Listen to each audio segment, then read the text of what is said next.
Hello बच्चों, good morning. आज हम करने वाले हैं स्पोर फॉर्मेशन। एसेक्सुअल रिप्रोडक्शन में हमने काफ़ी टाइप्स डिस्कस करे बच्चों।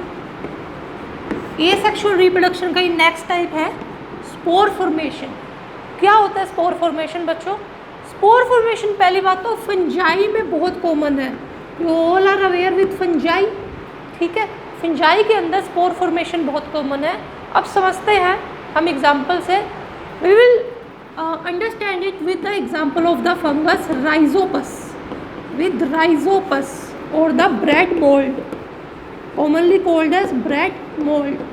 बच्चे देखिए, कई बार अगर आपका जो ब्रेड है, अगर वो ब्रेड आप एक गर्मी में आप ब्रेड रख दीजिए और मॉइस्चर अच्छा खासा है इन्वायरमेंट में, तो आप देखेंगे ब्रेड के ऊपर ग्रीन ग्रीन थ्रेड्स आ जाते हैं, तो थोड़ी टाइम में ब्लैक भी हो जाते हैं।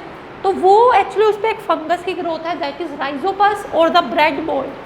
समझिए, आप ब्रेड पे जो फंगस की ग्रोथ हो जाती है, ब्रेड को गर्मियों में मॉइस्ट इन्वायरमेंट में, वार्म एंड मॉइस्ट इन्वायरमेंट में ब्रेड को रख दे, ग्रीनिश कवरिंग आ जाती है, थोड़े टाइम बाद वो ब्लैक हो जाती है। वो किसकी वजह से होता है बच्चों? वो होता है राइजोपस की वजह से।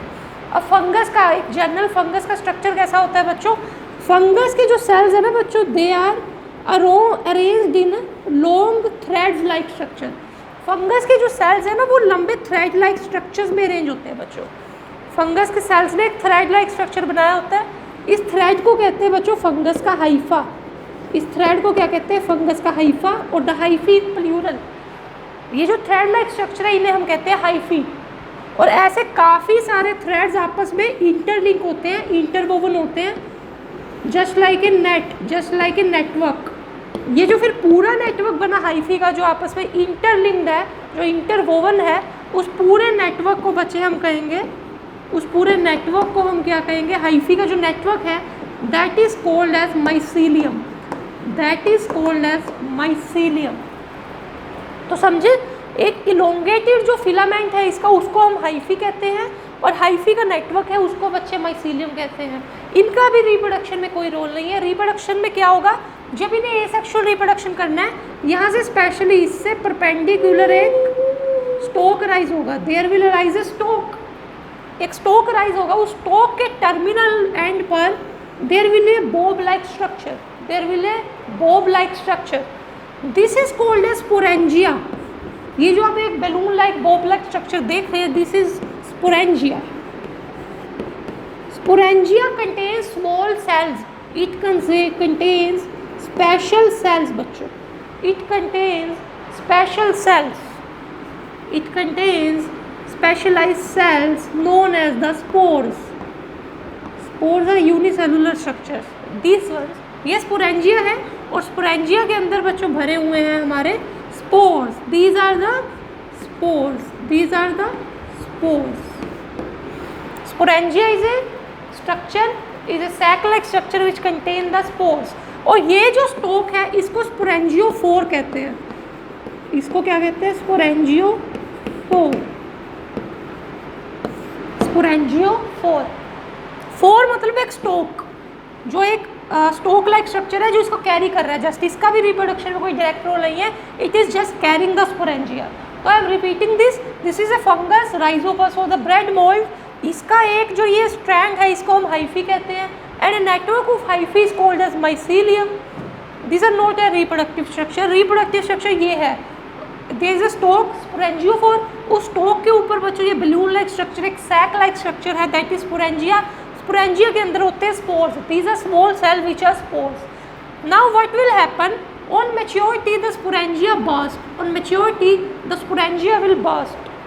On maturity, the sporangia will burst, and the spores will be released out. Spores will be released out.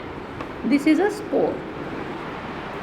Now, what will happen when the spore will find a suitable condition, suitable surface, moisture, food, humidity?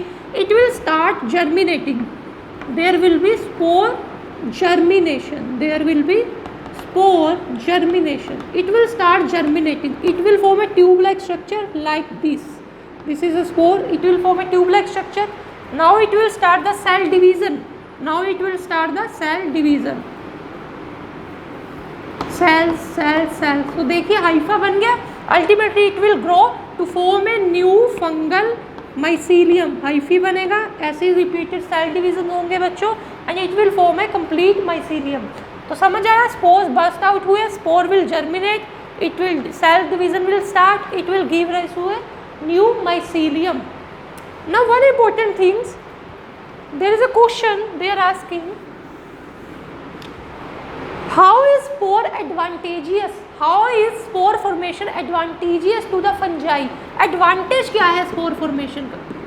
देखिए, spores are protected by thick walls, जो spores होते हैं they are protected by thick walls, spores are protected by thick walls, hence they can tolerate unfavorable condition। Spore के around एक thick wall होती है और जब तक कंडीशन अनफेवरेबल है, मॉइस्चर नहीं है, खाना नहीं है, ठीक है, तब तक वो स्पोर को जर्मिनेट नहीं करने देगी। But as soon as condition become favourable, temperature सही हो रहा है, मॉइस्चर अच्छा आ रहा है, न्यूट्रिशन अवेलेबल है, the wall will break and the spore will start germinating, spore will start germinating. So this is advantage, spore have a thick wall which protects the spore. Okay, तो बच्चों इस video में इतना ही आज हमने सीखा। Spore formation fungi में बहुत ही कॉमन होता है स्पोर फॉर्मेशन, और फंजाई के आप एग्जांपल ले लीजिए इन द लास्ट, और फंजाई के एग्जांपल जिनमें स्पोर फॉर्मेशन होता हो, पेनिसिलियम, पेनिसिलियम में स्पोर फॉर्मेशन होता है। पेनिसिलियम वही फंजाई है जिससे हमने फास्ट एंटीबायोटिक डिस्कवर करी थी, पेनिसिलिन, पेनिसिलिन, पेनिसिलियम। हालांकि पेनिसिलियम के स्पोर थोड़े अलग मेथड से बनते हैं, उसमें स्पोरेंजिया नहीं होता, ठीक है, पढ़ेंगे लाइव क्लास में पढ़ लेंगे। स्पोरेंजिया, इसमें स्पोरेंजिया नहीं होता, इसके स्पोर्स अलग होते हैं, उन स्पोर्स का नाम भी अलग है, ठीक है, बट अल्टीमेटली स्पोर्स बनते हैं मोस्टली फंजाई में। पेनिसिलियम की खास बात क्या है, अलेक्जेंडर फ्लेमिंग ने फास्ट एंटीबायोटिक डिस्कवर करी थी, अलेक्जेंडर फ्लेमिंग ने पेनिसिलियम से ही पहली एंटीबायोटिक डिस्कवर करी थी। Alexander Fleming discover the first antibiotic penicillin, penicillin antibiotic का नाम है, it is extracted from penicillium. Discover किसने करी थी, अलेक्जेंडर फ्लेमिंग, अलेक्जेंडर फ्लेमिंग। और एग्जांपल बताइए अगर हम डिस्कस करें फंजाई का जिसमें स्पोर बनते हैं, मशरूम्स। आप बच्चों मशरूम्स खाते हैं, आप मशरूम्स खाते हैं, ठीक है, ये इसका स्टॉक है, ये इसका कैप लाइक स्ट्रक्चर है। कैप लाइक स्ट्रक्चर को बिल्कुल नीचे जो है ना, नीचे से अगर देखिए आपको ऐसे ऐसी लाइनिंग्स दिखेंगी, आपको ऐसे लाइनिंग्स दिखती है, वहाँ पर आपको क्या दिखेंगे बच्चों, ऐसे लाइनिंग्स दिखेंगी, आपको ऐसे लाइनिंग्स दिखेंगी। और उन लाइनिंग्स को अगर हम माइक्रोस्कोप में ऑब्जर्व करें, वेरी माइन्यूट, स्पोर्स बहुत माइन्यूट है, माइक्रोस्कोपिक स्ट्रक्चर है, माइक्रोस्कोप में देखें तो वहाँ पे भी हमें स्पोर्स मिलेंगे बच्चों। मशरूम में भी स्पोर्स होते हैं पर दिखेंगे नहीं, मशरूम तो हम खा रहे हैं, उसके नीचे जो आपको ऐसे लाइनिंग वाला स्ट्रक्चर मिलेगा जिसे गिल्स कहते हैं, वैसे कोई नहीं ना भी पता, कोई नहीं, ये इंपॉर्टेंट नहीं है। ये जो स्ट्रक्चर है इसके अंदर अगर माइक्रोस्कोप में देखें स्पोर्स बनते हैं। All the spores are different, penicillium के स्पोर्स अलग हैं, इसके स्पोर्स कुछ अलग टाइप के हैं, which will study in higher classes what is the difference between spores, but all of them reproduce by spore, may be a mushroom, may be a rhizopus, may be a Penicillium.